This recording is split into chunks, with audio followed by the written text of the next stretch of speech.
नमस्कार, आप सभी लोगों का स्वागत है राइस स्मार्ट हिंदी के प्लेटफॉर्म पर। आज मैं फिर आपके बीच यूपीएसआई 1/12/2021 के फर्स्ट शिफ्ट का क्वेश्चन लेकर के आया हूं।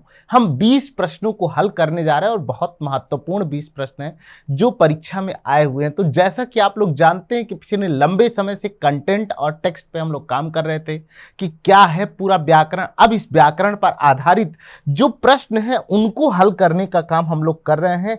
तो यह इस सीरीज का दूसरा शिफ्ट है। चलिए आपके सामने स्टार्ट करते हैं। इसमें से जल का पर्यायवाची शब्द नहीं है, तो आपको बताना। चलिए फटाफट प्रश्नों का उत्तर देने के लिए हो जाइए तैयार, क्योंकि यहां पर आपके पास प्रश्न आएंगे, उत्तर आएंगे और उत्तर की व्याख्या भी आएगी।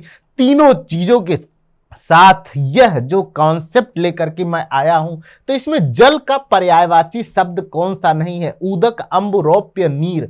तो यहां पे देखिए आपके सामने उपस्थित हो जाता है आंसर बी। रौप्य क्या है? रौप्य जल का पर्यायवाची शब्द नहीं है। आंसर बी आपका बिल्कुल सही हो जाता है। रौप्य का पर्यायवाची शब्द होता है रूपक, चांदी, रजत, रूपा आदि कहते हैं। तो चांदी जो रौप्य कहते हैं। जल के पर्यायवाची शब्द जो होते हैं उदक होते हैं, अम्ब होते हैं, नीर होते हैं, पानी होते हैं, वारी होते हैं, सलिल होते हैं, तोय होते हैं, जीवन होते हैं, पय होते हैं, अमृत होते हैं। ये क्या है? पानी का पर्यायवाची है। याद कर लीजिए, परीक्षा में आपके हमेशा पूछता है कि जल का पर्यायवाची शब्द क्या है भाई। तो जल का पर्यायवाची शब्द उदक, अम्ब, नीर, पानी, वारी, सलिल, तोय, जीवन, पय और अमृत है। पक्की बात है, समझ में आ गया होगा ये वाला प्रश्न। अगले प्रश्न को देखते हैं। बाग बाग होना मुहावरे का अर्थ क्या है? तो अक्सर आप लोग कहते हैं कि मैं बाग बाग हो गया हूं। तो बाग बाग मेहनत करना, असंभावित कार्य करना, अति प्रसन्न होना, यह मधुर वचन बोलना। तो यहां पे सामने आपके देखिए आंसर दे रहा है सी, क्योंकि अति प्रसन्न होना, बाग बाग होना, जब आप सफल हो जाते हैं तो आप अति प्रसन्न हो जाते हैं। बाग बाग होने का मतलब होता है अति प्रसन्न होना।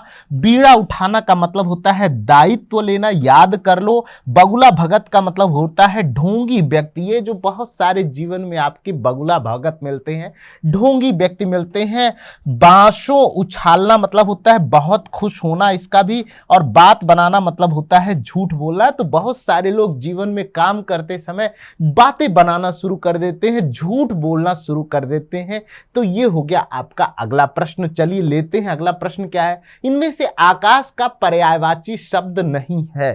चलिए फटाफट मुझे उत्तर कर दीजिए। आप लोगों के उत्तरों का बेसब्री से इंतजार है, क्योंकि आपकी प्रश्न और आपके ही उत्तर और आपकी परीक्षा, मैं केवल आपको एक सहयोगी की भूमिका में एक कोऑर्डिनेट करने का काम मैं कर रहा हूं। सिर्फ आपके अंदर की जिज्ञासा को शांत करना। इसमें आकाश का पर्यायवाची शब्द क्या है? व्योम, नभ, अनंत, अवनी।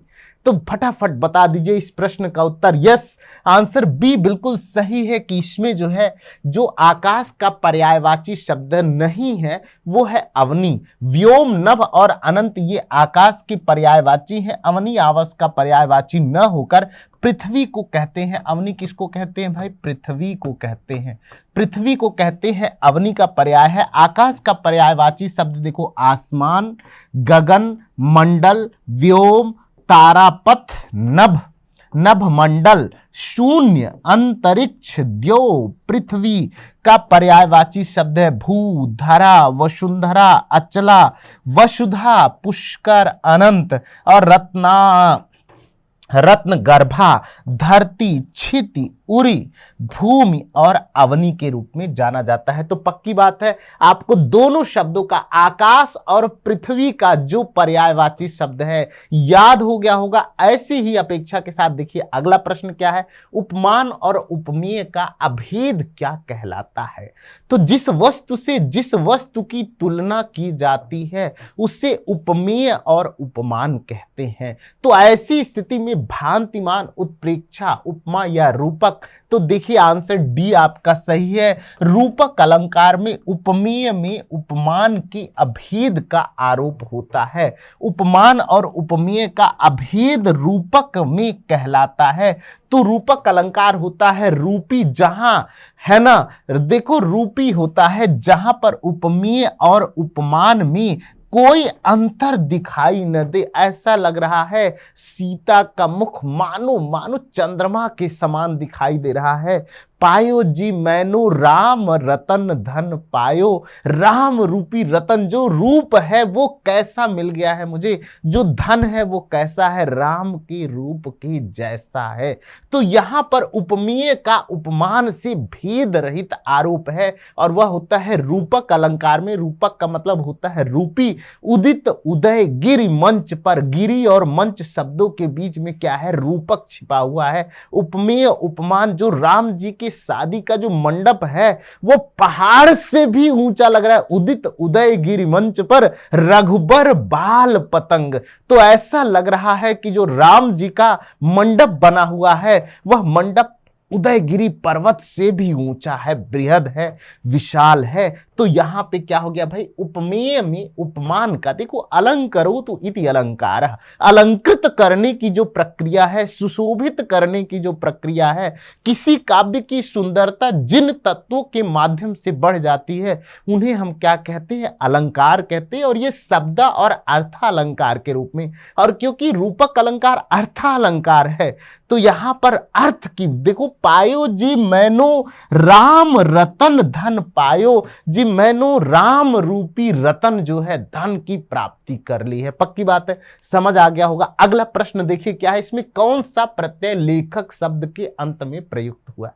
तो भाई जिन शब्दों के अंत में हम कोई परिवर्तन करते हैं, उस जोड़ करके नए शब्द की निर्मिति करते हैं, उसे प्रत्यय कहते हैं।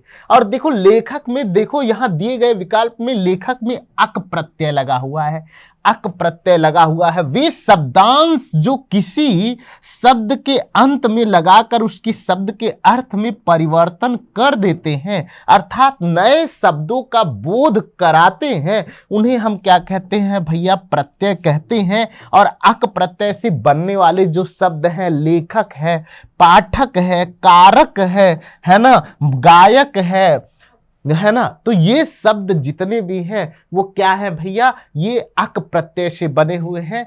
तो लेख जमा अक, देखो ख में अक छिपा हुआ है तो लेखक शब्द में अक प्रत्यय छिपा हुआ है। आंसर डी आपका बिल्कुल है, सही हो जाता है भैया।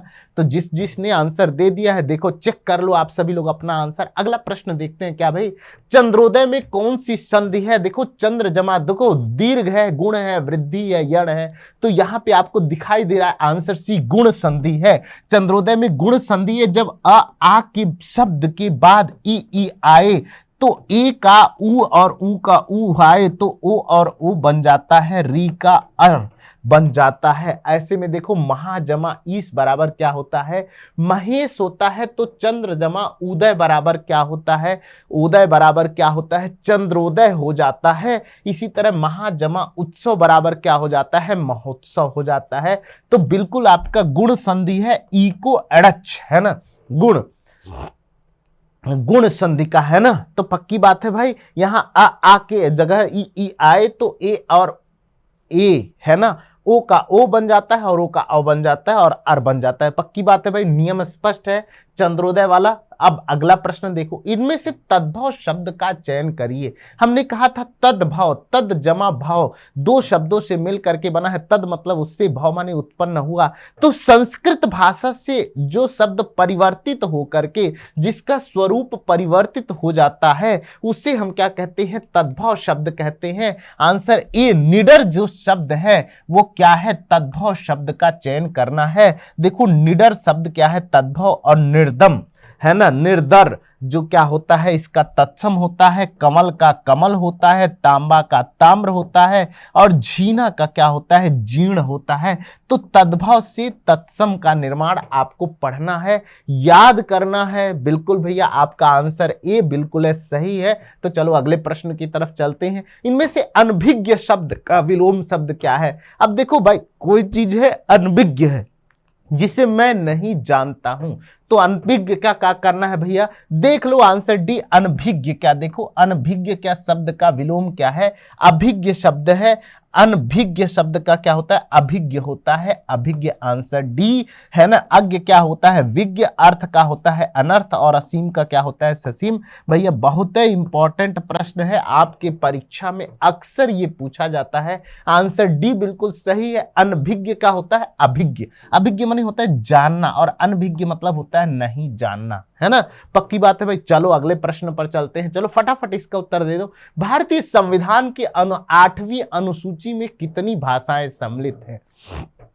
तो देखो ये सितंबर का महीना है, और सितंबर का महीना ये जो पखवाड़ा है बहुत इंपॉर्टेंट है। 1 से लेकर के 15 तारीख तक हिंदी पखवाड़े के रूप में जाना जाता है, क्योंकि 14 सितंबर 1949 को भारतीय संविधान के 8वीं अनुसूची में कुल मिलाकर के 22 भाषाओं की मान्यता दी गई है ना। अभी तक जो है कुल मिलाकर के 22 भाषाएं हैं। तो भारतीय संविधान की 8वीं अनुसूची में 22 भाषाएं सम्मिलित हैं। आंसर बी आपका बिल्कुल सही है। ये निम्न है, देखो असमिया, बांग्ला, गुजराती, हिंदी, कन्नड़, कश्मीरी, है ना, कोंकणी, मलयालम, मणिपुरी, मराठी, नेपाली, उड़ीसा, पंजाबी, है ना, उड़िया, पंजाबी, संस्कृत, सिंधी, तमिल, तेलुगु, उर्दू, बोडो, संथाली, मैथिली और डोगरी। ये बहुत पूछता है, बोडो, संथाली, मैथिली और डोगरी 4 भाषाएं लास्ट में जुड़ी थी संविधान संशोधन से। तो भारतीय संविधान की 8वीं अनुसूची में कुल 22 भाषाओं की मान्यता अभी तक है, जिसे आपको याद कर लेना है। अगला प्रश्न देखिए क्या है, देवनागरी लिपि के स्थान पर रोमन लिपि स्वीकार करने का सुझाव किसने दिया था। तो आप लोग जानते हैं आंसर बी सुनीति कुमार चटर्जी, क्योंकि यह इतिहासकार हैं, भाषा वैज्ञानिक है। देवनागरी लिपि के स्थान पर इन्होंने रोमन लिपि स्वीकार करने का सुझाव दिया था। लेकिन आप लोग जानते हैं कि सुनीति कुमार चटर्जी हमेशा विश्व विवादों में रही हैं और इनको पूर्ण मान्यता नहीं मिल पाई इस बात की। अगला देखिए क्या है भाई, इनमें से कौन सा अमृत का पर्यायवाची नहीं है। तो सोम, शुरा, सुधा और पीयूष। तो यहां देखिए अमृत का पर्यायवाची जो नहीं है वो क्या है, सुरा माने होता है शराब। तो सुरा अमृत का पर्यायवाची शब्द नहीं है। अमृत को हम कहते हैं सोम, पीयूष, सुधा, अमीय, जीवनोदक। और सुरा को क्या कहते हैं भाई, मदिरा कहते हैं, शराब कहते हैं, वारुणी कहते हैं। मदिरा, शराब और वारुणी। तो सुरा और सुंदरियों का आनंद, है ना। तो सुरा का क्या है, अमृत का पर्यायवाची शब्द नहीं है। आंसर आपका सी बिल्कुल है, सही हो जाता है। अगला प्रश्न देखिए क्या है, जो ममतत्व से रहित हो के लिए एक शब्द क्या है। जो ममतत्व से रहित हो उसके लिए एक शब्द में क्या है, निर्मोही, निर्मम, निरामय, निष्ठुर। तो यहां देखिए आपका आंसर बी बिल्कुल सही है। जो ममतत्व से रहित हो उसे निर्मम कहते हैं। जो ममतत्व से रहित हो उसे निर्मम कहते हैं। मर्म को जो छूने वाला होता है उसे मर्मस्पर्शी कहते हैं। कम बोलने वाले को मितभाषी बोलते हैं। जिसे क्षमा किया जा सके उसे क्षम्य कहते हैं। याद कर लो, बहुत इंपॉर्टेंट है, परीक्षा में अक्सर पूछता है। जो ममतत्व से रहित हो निर्मम कहते हैं, मर्म को छूने वाला मर्मस्पर्शी कहते हैं, कम बोलने वाला मितभाषी कहते हैं, जिसे क्षमा किया जा सके उसे क्षम्य कहते हैं। अगला प्रश्न देखिए, स ध्वनि का उच्चारण स्थान इनमें से कौन सा है। तो स, ख, स, ह 4, 2, 3 प्रकार के स आपको मिलते हैं। ये जो संकर वाला स है, इस स को हम किससे उच्चारित करते हैं भाई, तालु से करते हैं। इस स को, सांप वाले स को हम दंत या वत्स से करते हैं। इस स को मूर्धन्य स्व कहते हैं, और हा को स्वर तंत्रीय कहते हैं। का, क, आधा ल, य, काकल्य भी कहते हैं इसे। पक्की बात है, याद कर लो। तो इस हिसाब से स का क्या है, तालव्य जो है। आंसर आपका डी बिल्कुल सही है। तालु या तालव्य से जिसका उच्चारित होता है उसे क्या कहते हैं, स कहते हैं। और इस स को दंत स कहते हैं, वत्स स कहते हैं, और इस स को मूर्धन्य स कहते हैं। तो याद कर लो, देखो ये जो स वाला संकर वाला स है इसे क्या कहते हैं भाई, तालु कहते हैं, तालु कहते हैं। याद कर लो, इसे क्या कहते हैं, दंत कहते हैं। सरौता वाला स या सांप वाला स को दंत या वत्स स कहते हैं, है ना। और स को मूर्धन्य स कहते हैं। पक्की बात है। तो ता द म, ता द म, स ख स, है ना। तो ता म द, ता म द, ता म द, ता म द, इसका ऐसे फॉर्मूला बना लो इसका, है ना। इस स का क्या हो गया भाई, ता, और श का क्या हो गया भाई, देखो इस स का हो गया म, मुंह, है ना, मुंह, और इस स का क्या हो गया भाई, द हो गया। तो ता मुंह द, श श का क्या हो गया, तामुदय। इसकी कोडिंग बना लो, याद कर लो, अक्सर परीक्षाओं में पूछता है ये। अगला प्रश्न देखिए क्या है भाई, हिंदी साहित्य अकादमी पुरस्कार सर्वप्रथम किस साहित्यकार को मिला था। तो साहित्य अकादमी पुरस्कार हिंदी भाषा की 22 भाषाओं, मतलब कुल मिलाकर के भारत की 22 भाषाओं में मिलता है। तो हिंदी साहित्य अकादमी पुरस्कार सर्वप्रथम किस साहित्यकार को मिला था। तो देखो आंसर डी है, माखनलाल चतुर्वेदी। हिंदी साहित्य अकादमी पुरस्कार माखनलाल चतुर्वेदी को मिला था 1955 में। माखनलाल चतुर्वेदी की हिम तरंगिणी, देखो याद कर लो, माखनलाल चतुर्वेदी की किताब का नाम है हिम तरंगिणी, है ना। तो माखनलाल चतुर्वेदी के यह सम्मान दिया गया था। वर्ष 2021 का साहित्य अकादमी पुरस्कार दया प्रकाश सिन्हा को दिया गया है, जो सम्राट अशोक नाटक के लिए दिया गया है 2021 का। पक्की बात है भाई, याद कर लो, ये दोनों फैक्ट बहुत महत्वपूर्ण है परीक्षा के दृष्टिकोण से। तो माखनलाल चतुर्वेदी, हिमकरीटनी, हिम तरंगिणी, है ना, चाह नहीं मैं सुरबाला की सपनों में गूता जाऊं, चाह नहीं मोती माला के ही पर हरि डाला जाऊं, मुझे तोड़ लेना बनमाली, उस पथ पर तुम देना फेंक, मातृभूमि पर शीश चढ़ाने जिस पथ आए वीर अनेक।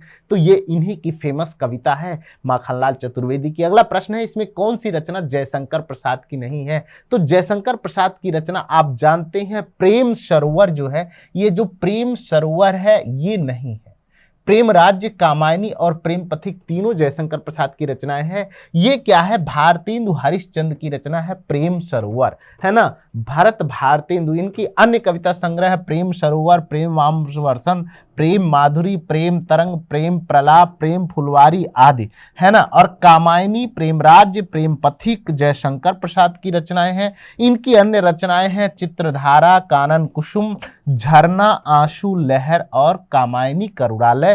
ये जयशंकर प्रसाद की फेमस रचनाएं हैं। तो पक्की बात है, आपको यहां आंसर ए मिल चुका है। तो जयशंकर प्रसाद की रचनाओं को और भारतेंदु हरिश्चंद्र की रचनाओं को याद कर लीजिए, आपके परीक्षा में पूछ सकता है। अगला देखिए कौन सा है, प्रत्यक्ष में कौन सी संधि है। तो यहां देखिए प्रत्यक्ष में आंसर बी आपका है, यण संधि है। देखो प्रति जमा यक्ष बराबर क्या होता है, प्रत्यक्ष। जब ई उ री के बाद कोई भिन्न स्वर आ जाता है तो उसे हम क्या कहते हैं, यण संधि कहते हैं। ई का य, उ का व और री का र हो जाता है, ये याद कर लेना। ई उ के बाद जब भी कोई है ना, तो ई का देखो य व र, इसको याद कर लो, का र हो जाता है। जैसे यदि जमा अपि बराबर क्या हो जाता है, यद्यपि हो जाता है। अन्वेषणा, अनुजमा ईश्वरा बराबर अन्वेषणा, और प्रति जमा यक्ष बराबर क्या हो जाता है, प्रत्यक्ष हो जाता है। तो इसको इस तरह से देखना। अगला देखो क्या है, जगन्नाथ शब्द में कौन सी संधि है। तो यहाँ स्वर, विसर्ग, व्यंजन और इनमें से कोई नहीं। तो देखो जगन्नाथ में क्या है, सी व्यंजन संधि है, क्योंकि जगन्नाथ शब्द में देखो आंसर सी आपका है, संधि है। यदि वर्ग का, देखो पहले वर्ग का क, च, ट, त, प आपको याद होगा, का मेल किसी दूसरे अनुनासिक वर्ण से केवल म से हो तो उसके स्थान पर उस वर्ण का पांचवा इम अड़नम हो जाता है। तो जैसे देखो जगत जमा नाथ बराबर क्या होता है, जगन्नाथ हो जाता है। चित्त जमा मैं बराबर क्या हो जाता है, चिन्मय हो जाता है। वाक जमा मैं बराबर क्या हो जाता है, वांगमय हो जाता है। पक्की बात है, समझ आ गया। अगला प्रश्न देखिए, अक्ल पर पत्थर पड़ना मुहावरे का क्या अर्थ है। अक्ल पर पत्थर पड़ना, बुद्धि का भ्रष्ट होना, मूर्ख बन जाना, बेफिक्र अपमानजनक बात करना। तो अक्ल पर पत्थर पड़ना का मतलब होता है बुद्धि भ्रष्ट होना। तो बुद्धि भ्रष्ट होना आंसर ए आपका बिल्कुल सही है भैया। आंख का काजल चुराना, सफाई के साथ चोरी करना। सफाई के साथ क्या करना, चोरी करना। आंखें बिछाना का मतलब प्रेम से स्वागत करना। क्या करना भाई, प्रेम से स्वागत कराना। आंखों में खून उतरना, अत्यधिक क्रोध आ जाना। मेरी आंखों में खून उतर गया है। अत्यधिक क्रोध आ जाने को क्या कहते हैं भाई, है ना, अत्यधिक क्रोध आ जाना, आंखों में खून उतरना। और अक्ल पर पत्थर पड़ना, बुद्धि भ्रष्ट होना। तो कई बार जब आप सफलता के रास्ते पे चलते हैं तो आपकी बुद्धि भ्रष्ट भी हो जाती है भैया। काहे कि आपका दिमाग काम ही नहीं करता है। ठीक बात है। चलो भाई अगला प्रश्न देखते हैं क्या है। जो भविष्य की बात सोचता हो, देखो ये इंपॉर्टेंट है, बड़ी भविष्य चिंतक और अग्रसोची दो शब्द यहाँ आपको दिखाई दे रहे हैं। चिंताकुल तो नहीं होता, भावी चिंतक भी नहीं कह सकते, है ना, लेकिन अग्रसोची और भविष्य चिंतक ये दो आपको दिखाई दे रहे हैं। लेकिन यहाँ पे अग्रसोची माने होता है जो आगे की बात को सोच लेता है। भविष्य चिंतक कोई शब्द नहीं होता है कि भविष्य की चिंता करने वाला, ऐसा नहीं होता। चलिए आइए देखते हैं। जो भविष्य की बात को सोचता हो उसे क्या कहते हैं? अग्रसोची कहते हैं। आंसर डी आपका बिल्कुल सही है। याद कर लो, अत्यधिक बढ़ा चढ़ाकर कही गई बात अतिशयोक्ति होती है। जो मापा ना जा सके अपरिमेय होता है। जो पीने योग्य ना हो अपेय होता है। जिस पर अभियोग लगाया गया हो, जिस पर अभियुक्त कहते हैं। देखो ये सभी परीक्षा में बहुत इंपॉर्टेंट है भैया, पूछा हुआ है ये सारे शब्द। जो भविष्य की बात सोचता हो अग्रसोची, अत्यधिक बढ़ा चढ़ाकर कही बात अतिशयोक्ति, जो मापा ना जा सके अपरिमेय, जो पीने योग्य ना हो अपेय, और जिस पर अभियोग लगाया गया हो अभियुक्त कहते हैं उसे। पक्की बात है भाई, समझ आ गया होगा। चलो अगला लेते हैं। इसमें से कौन सा शब्द शुद्ध शब्द है? आशीर्वाद, आशीर्वाद, आशीर्वाद या आशीर्वाद। तो यहां देखिए आपको दिखाई दे रहा आंसर ए आशीर्वाद बिल्कुल सही है। विकल्प में आशीर्वाद शब्द है वर्तनी की दृष्टि से, है ना, और शेष विकल्प क्या है भाई? अशुद्ध है। तो शुद्धियां और शुद्धियां, मैंने वर्तनी की शुद्धियां आपको बताई थी। अगला शब्द। तो आज की कक्षा यहीं पर करते हैं समाप्त। पुनः अगली कक्षा में नए प्रश्नों के साथ, नए विचारों के साथ, इसी तरह प्रश्न प्रश्न के उत्तर और उनकी व्याख्या के साथ मैं मिलूंगा अगले कक्षा में। बने रहें आप लोग राइस स्मार्ट हिंदी के प्लेटफॉर्म पर। बहुत बहुत धन्यवाद।